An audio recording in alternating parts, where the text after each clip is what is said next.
Tal, you've been talking about your meditation and you're doing about 10 minutes a day, which is great, and consistently, which is the important thing. And we've been talking about the importance of taking opportunities throughout the day to drop into a meditative kind of presence and just sort of letting the usual stuff of the day, the thoughts and the stories and the, I need to do this and my schedule and all that, let that drop away for a minute or two and just sort of experience being, so meditation is not about doing.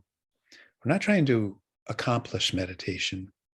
We think we are. That's the general idea that we're going to sort of figure something out or solve something or accomplish it. But it's really, which is very sort of kind of almost a masculine notion of doing something, fixing something, like I need to be fixed, I need to be improved, or I need to do something different. Honestly, meditation is not really about doing. It is learning how to be. And that's incredibly difficult if all of our cultural upbringing and all of our habitual background is about problem solving and fixing and doing. So it's a whole new skill set in a sense. How to just be present. And we use the word mindfulness. Ultimately, you could say that's sort of the goal, to be in that state 24/7, in effortless presence.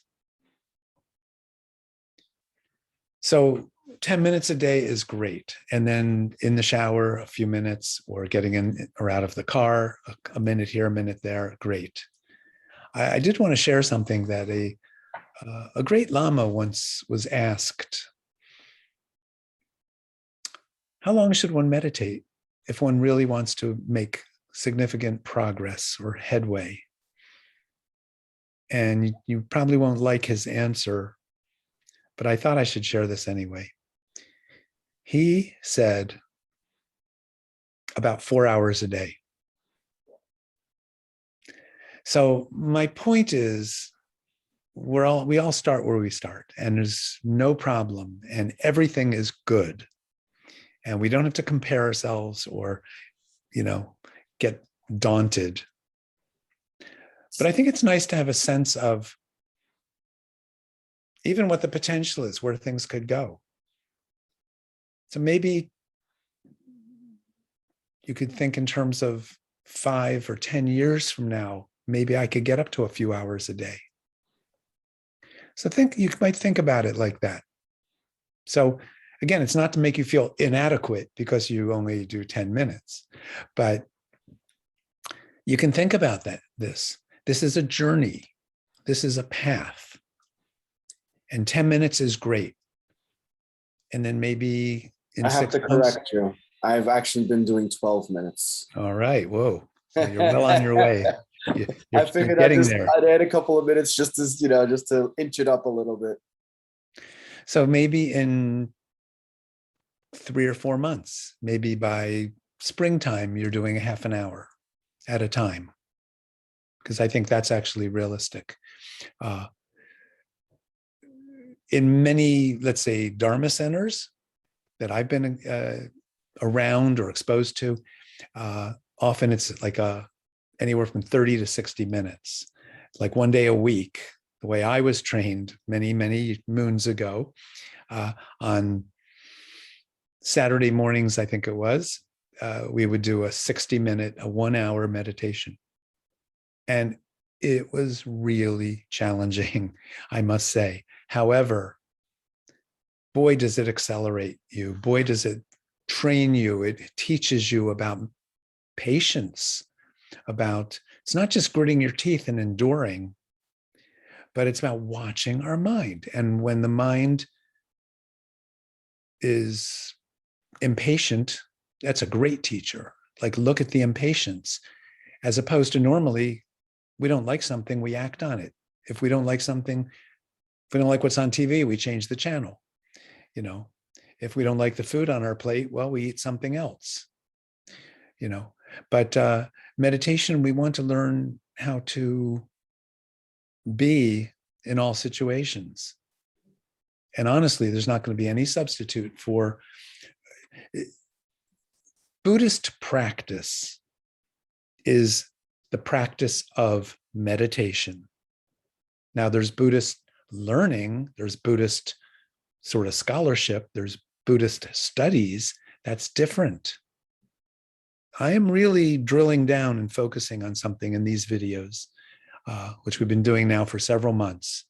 So viewers, if you're interested, I've got a whole bunch of videos that are really focusing on different aspects, different subtleties about meditation.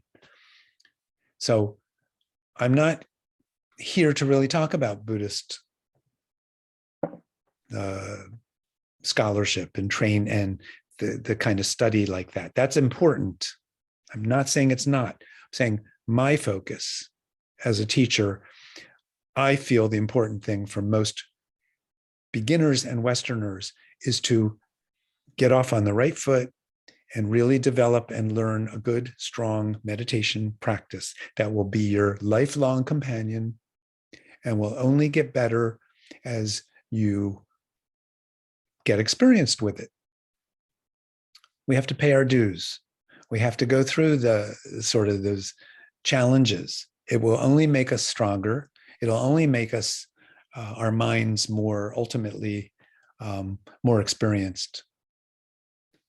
So, you know, you could even say, okay, I'm not capable. I really don't think I can do an hour at a time. That's just way too much. I don't have time in my schedule, so on. I'm going to stick with my 12 or 15 minutes, and little by little, I think I could get it up to 20 minutes, you know, in a couple of weeks. Great. And then I would say maybe one day a month, even like the full moon or something, you set your alarm or whatever you use to sort of, you know, mark how long you're meditating. And one day a month, you say, okay, this is my one day. I'm going to just challenge myself sort of, and I'm going to do 30 minutes or yeah, something like that. Let's not push it too fast. But those little challenges are good. You know, we test ourselves. It's like doing sports, athletics, exercise, anything. You know, we don't always just do the same thing. We train and then we sort of set a new bar for ourselves, right? We challenge ourselves or we attempt something we've never attempted before. And then we see how we do with it. And we see where we need to work on developing other muscles or skills or whatever. So I just wanted to say that. Again, nobody that's watching this, if you're a relative beginner, should even think about 4 hours a day. Oh, I was going to say, I thought you meant, so the shortcut to headway in progress in meditation is to meditate for 4 hours a day. Well, if you do that, I guarantee you're either going to burn out or you're going to make tremendous progress. Sure. But no, we don't want to. That makes sense. No, take on too much too fast. I was just saying this was this one very, very renowned Lama, very great teacher, said. He was saying this in a context to his own students. Is that a common amount of meditation or in somebody who, no? Oh, okay. No, 4 hours a day, let's say that's if you're on meditation retreat, then yes, meaning you're not doing your day-to-day normal activities. You're not even leaving your house or your meditation spot. You are doing maybe several sessions a day, maybe even 4 sessions a day of 1 hour each time. Early morning after you've waken up and you've had your cup of tea or coffee, you do an hour. And then maybe you take a break. And after breakfast, before lunch, you do another hour. Then you can rest or something after lunch. In the sort of mid-afternoon, you can do a third hour. And then you can do one more in the evening. Now, again, I'm not suggesting or recommending this. For anyone watching this video at this stage, no. And if you're really sort of at that stage, you should be probably working with a teacher in a very sort of personal and direct way. I think that would be actually very advisable. But I am saying, even for beginners, start with 10, 12, 15 minutes. That's great.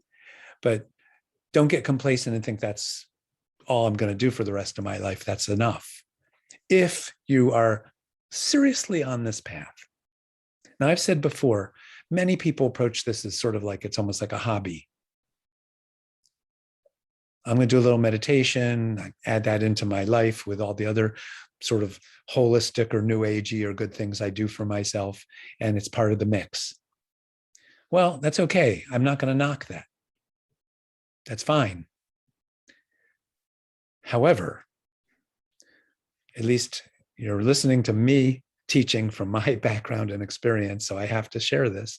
From my perspective, if it's not a hobby, if you take seriously the core teachings, again, everything that underpins meditation, I've said this before, I think I should say this in a fresh way every time I teach. Meditation is not just a tool that we just tack into our life. If you're doing it from a Buddhist perspective, I have to say that. Buddhism means we start to understand what it means in this embodied dualistic life that we have, where we think we are separate from the world. Then we suffer because we're disappointed, we have anxiety, we have stress, we lose what we love, we don't get what we want. And all these are subtle forms of suffering. Suffering is not just what's going on painfully in our body. It's more the things that are going on in our minds that keep us dissatisfied. Generally, we're not just going through life content every moment. And we will die. We will lose our loved ones. We will say goodbye. We will get a disease, and we will have incredible pain and suffering in our bodies. All this stuff is inevitable. Not saying this to be, again, I always say this is not to be depressing or to bum you out. This is to be just straightforward and honest, which should be refreshing, to be honest. This is just how it is.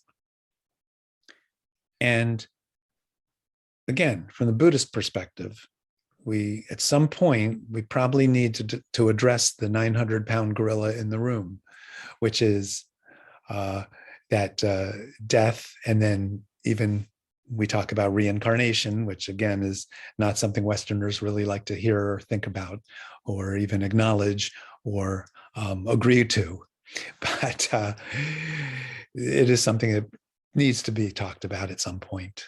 I don't think right now in this particular video we're going to get into any depth on this subject. But it's pretty hard to say I'm truly a Buddhist and then deny the truth of reincarnation. Whatever reincarnation means, it means different. It's a word that's very loaded, has a lot of cultural baggage to it, and we don't really know what it means. So we tend to write it off and say that's just some historical or quaint or cultural artifact. And it's not important to me. I just need to live my life, which is kind of the Western and modern way. But if we do believe like that this is just, as the saying goes that we always hear is, what is it? I just have one life to live, or you only live once. That's the phrase. Oh, you only live once. Makes me cringe when I hear that phrase. We only live once. No, we don't only live once. I mean, we can't prove that we only live once. You could say, well, we can't prove that we reincarnate or that we live in endless lives. So again, it's something that does need to be addressed at some point, because the Buddha said, no, we don't only live once. And if we are saying we're Buddhist, we have to say, the Buddha knew what he was talking about, and he wasn't pulling our leg. And he wasn't pulling the wool over our eyes, and he wasn't making up stories, and he wasn't trying to deceive us. This is someone who was fully awake, really knew what was going on, completely, thoroughly, deeply, 100%. That's what enlightenment means in the sense of Buddhahood. Not partially enlightened, not somewhat enlightened, not a fairly wise person, but a truly, fully, completely enlightened, completely awakened being. That's what the Buddha Shakyamuni was. And if you really look deeply, really analyze, really study what was taught, what has been discussed about everything he basically presented, it's pretty darn hard to find any flaws in his teaching, in his reasoning, in his explanations. And we have to at some point go, maybe he knew a lot more than I knew. So this is something about pride that many of us have. We hold on to, I think I know what's going on. And I've said before, this is a path of humility. We don't know what's going on. We are extremely limited. We are constrained by what we were taught, what we think we know, what our parents and our culture and friends have taught us, what the media has revealed to us and said is true. And we have all that on the one hand, and then we have this enlightened being on the other hand. So again, if Buddhism is just your hobby, then fine. You can question all you like and say, maybe he was just teaching at some ancient time to people that were very superstitious and naive and so on, and it doesn't pertain to me. But I will submit that the Buddha taught for all times, all cultures, all people. He's what's called a universal teacher. We're not talking about revelation from God. No God in this. If you're watching this, hope I'm not upsetting you, but I'm just trying to lay it out as clear as possible. So my point of all this is the implications of our life and what we don't know and what is been presented as a larger truth, continuity of consciousness after we leave this body, that habits continue, some kind of habitual patterning that we are carrying forth in this life that will perpetuate itself as tendencies. That's what consciousness does. It repeats its patterns. It stays with what's familiar. And again, meditation is a way to start to deconstruct all of these habitual patterns and tendencies.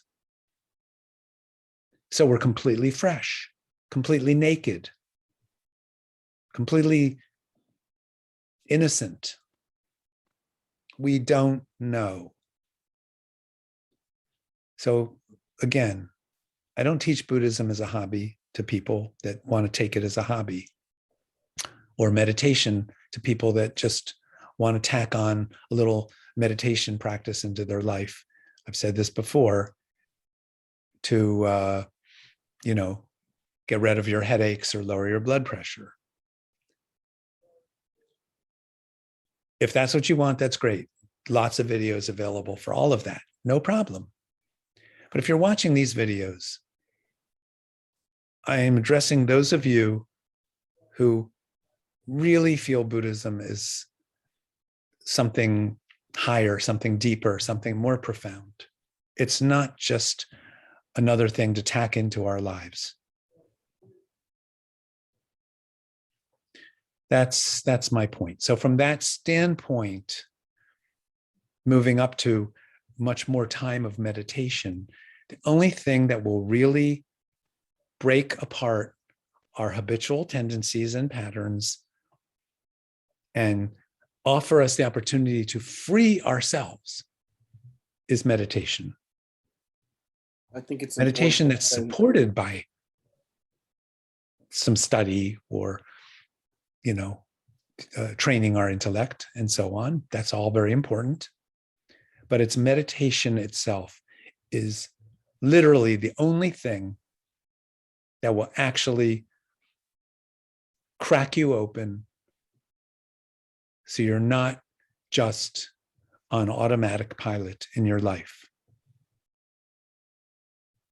So yes, at some point, for those who are really committed or really work up to it, yeah, an hour or even a few hours a day. And then if you go on retreat, you can do 4 hours a day.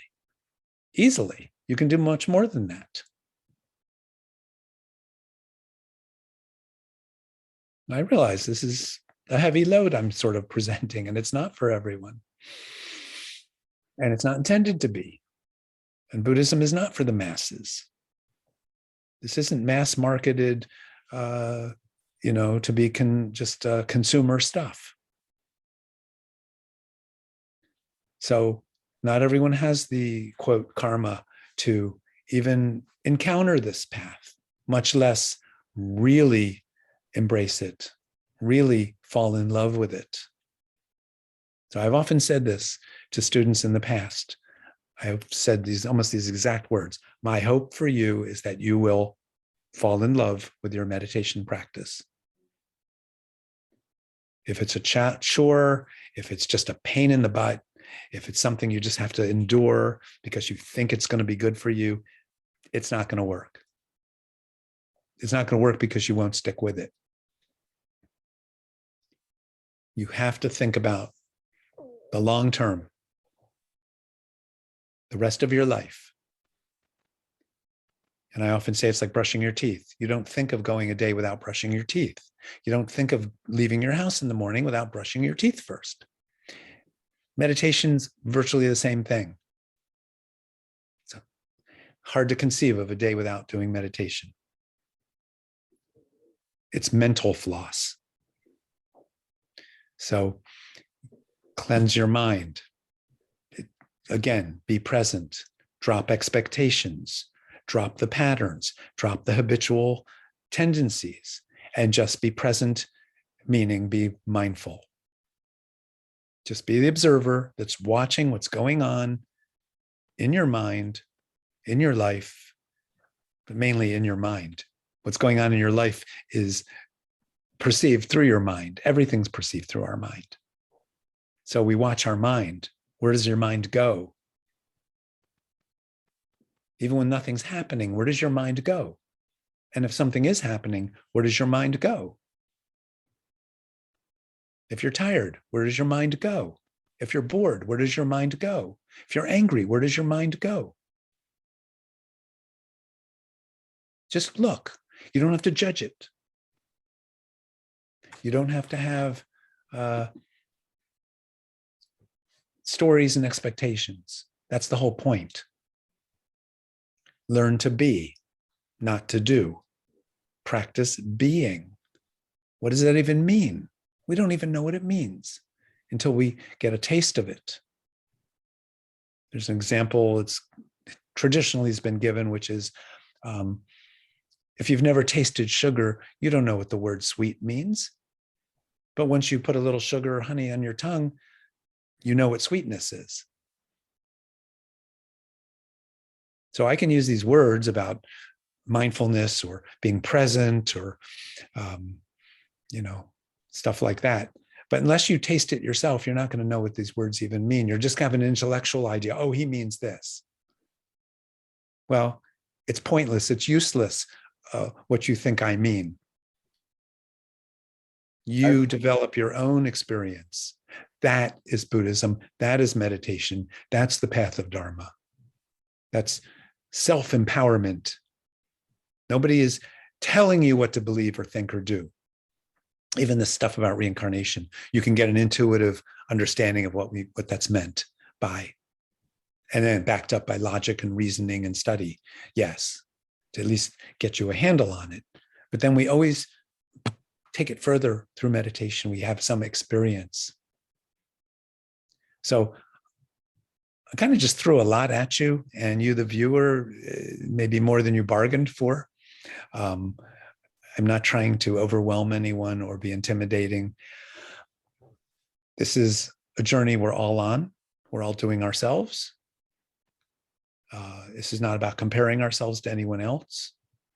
You do what's right for you. Find inspiration where you can.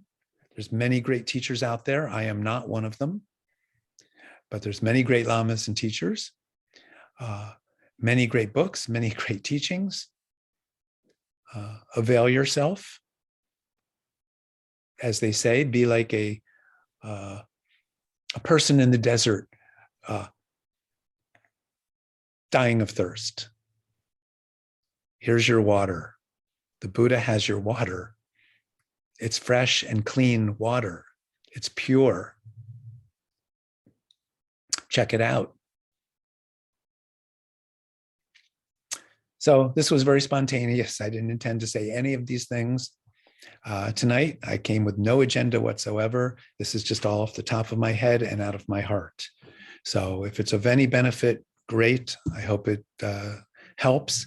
If it's worthless to you, then just ignore it, and you can find other things to do with your time.